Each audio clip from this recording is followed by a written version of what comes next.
So Battlefield 6 has a pretty massive update coming out here in just a couple of days on November 18th. It is the 16th as the time of making this video. We got some new guns, we got a new map, we got massive bug fixes, changes, and other general updates to the game that will massively improve the overall gameplay experience that go out even farther than November 18th out to the December 9th winter offensive update. So I got you guys with all the details, so make sure you guys sit back, relax, and make sure you drop a like on the video and subscribe so you don't miss out on any of my Battlefield 6 content coming your way. So first thing is first, to be able to get into this, we have the official content drop coming out on the 18th, which is going to be the brand new Eastwood map, which if you guys have not put 2 and 2 together, that is essentially the Battlefield RedSec map. So we've kind of gotten a bit of an early, look at it and playthrough of it.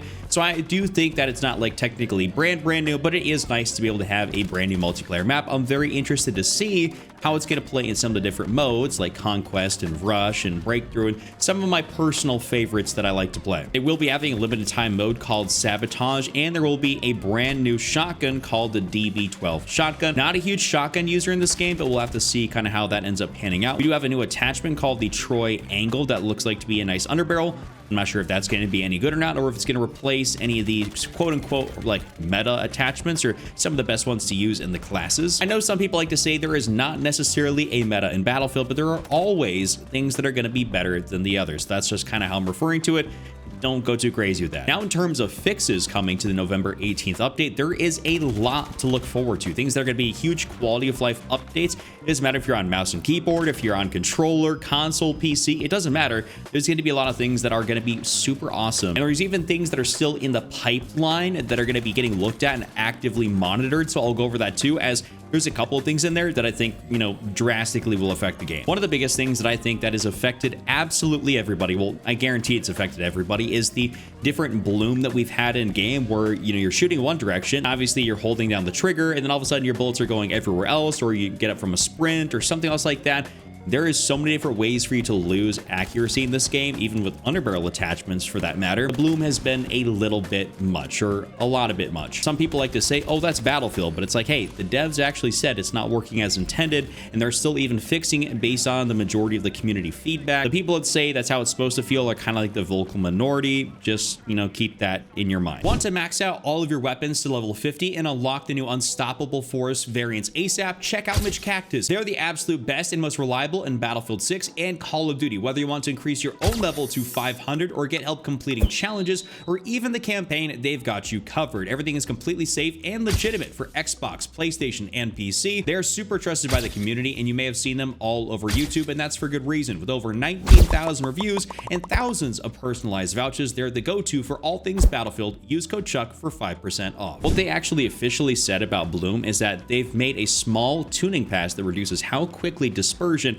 and recoil buildup is during sustained fire. Dispersion adjustments apply to all weapons, while most also receive recoil tuning. These changes will make weapons feel smoother and more consistent, especially at longer ranges where we've seen players engage more often. We'll continue to monitor these updates and refine them based on gameplay data and community feedback. So with that being said, after just having a lot of playtime myself, I will say that there is things that I think the mass majority of the very casual player base will struggle with, as there are a lot of guns that are just frankly very, very difficult to use at longer distances.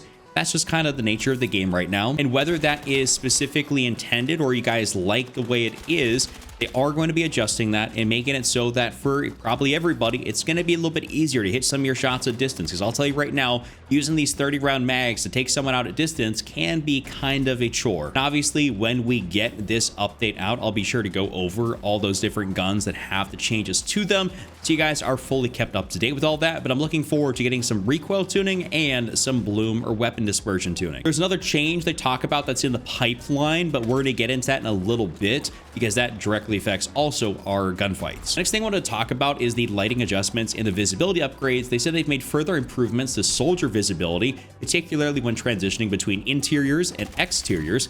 These updates enhance exposure balance to make enemies easier to see in varying lighting conditions, and they said they'll continue refining visibility and related visual effects based on player feedback. I've long joked that in some of my streams here on YouTube that the biggest op in the game, or my biggest op in the game, is the sun. It's like it's so hard to see from outside to inside or vice versa. Like it can be very difficult. I think they did put out a patch here a little bit more recently that did adjust it to a degree, but it is still largely like pretty difficult to see from inside to outside and vice versa. And even depending on your monitor, if you don't got any crazy settings, if you're on console, I don't know exactly what it looks like on console since I play on PC, but with less customization in that regard, I can imagine that the sun will be a little bit of a pain point for a lot of people out there. There's also some challenge clarity updates. They've said that they're going to be refining challenge descriptions and tracking to make your progress easier to understand and follow. I personally haven't found that challenges are difficult to be able to understand. I think there are some challenges that are a little bit absurd, like getting the 300 suppression kills. That is something that is going to take like a borderline insane amount of time. They may have adjusted that since I actually did that initial challenge. But overall, there are some things in game where I will say that they just really weren't quite thought out correctly, and the average person is not going to be able to get things unlocked properly, or even if they do happen to complete the challenge, there was a lot of issues where people are saying, hey, I actually completed that assignment, but it's just not tracking properly. Now, here's also something that is absolutely massive. They are adjusting the way aim assist works fundamentally in this game. They said, we've adjusted aim assist to make aiming feel smoother and more predictable, helping players build stronger muscle memory.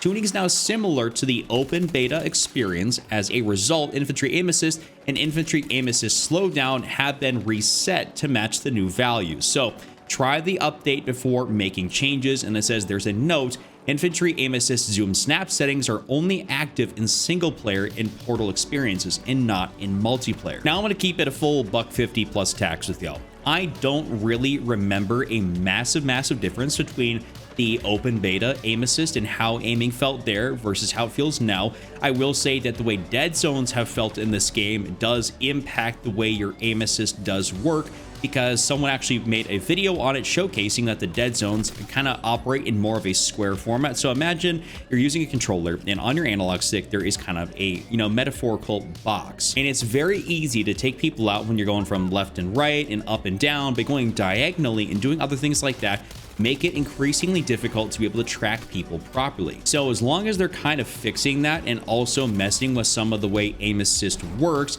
and they make that dead zone more of a circular thing, how it is in every other first-person shooter, and of course if you guys have played Call of Duty, that's how it is over there. I believe that as long as they adjust everything properly and don't have crazy aim assist ramps, that you can be able to actually build some proper muscle memory and be able to hit shots at a very consistent level. So like with anything, we're gonna have to see how this all pans out, but I do have high hopes that, if it felt good in the beta and I really like the beta, I assume it's gonna work out great. Not really sure why they changed it. It was kind of one of those things where if it wasn't broke, why did you try to fix it? But hey, we'll kind of let them have this one. It's not like the game feels terrible or something, but if they found a way to actually make it better, and they have a lot of people saying it did feel better prior, then hey, we'll go back to that. We'll try it out. Now, there are some other things coming up for the December 9th update, like they have some vehicle balance passes, they have some breakthrough mode adjustments, and some rush mode improvements, but I don't really need to get into that. One of the things I really wanted to get into is that is still under review, is that they're actively testing the netcode. And this is what I was talking about earlier when I said this is going to directly affect our gunfights, because the amount of times you've been able to run around a corner, you've been able to just essentially die behind a very solid object. I'm not talking about something you're able to get shot through. I'm talking a cement pillar or something else like that. You're like, I was definitely way behind that and I still managed to die. That's just because the hit reg, the net code is just not that great. So what they directly said about the net code is that they're investigating improvements to hit registration. This work is closely tied to potential updates around the time to death and time to kill consistency, as well as bugs such as sometimes dying when behind cover. I'm sure everybody and their mom has felt that, when you're shooting somebody, sometimes they eat bullets, they just sponge bullets, your bullets aren't registering, and that's kind of in part with bloom and some other things they got to fix. So it's multifactorial, but it still goes to show that there is a big discrepancy in terms of your time to kill, and your time to die, and that needs to be ironed out so it feels very consistent across the board for every gunfight you're getting into. Overall, I'm very happy DICE is listening and they're really taking this all into consideration because we have a great update coming out. We got some great fixes, and I'm thoroughly excited for the future of Battlefield 6. That is really all I got for you guys here today. If you enjoyed this video, want to see more update vids, be sure to give it a like, subscribe, check out this other video on screen, and I'll see you all next time.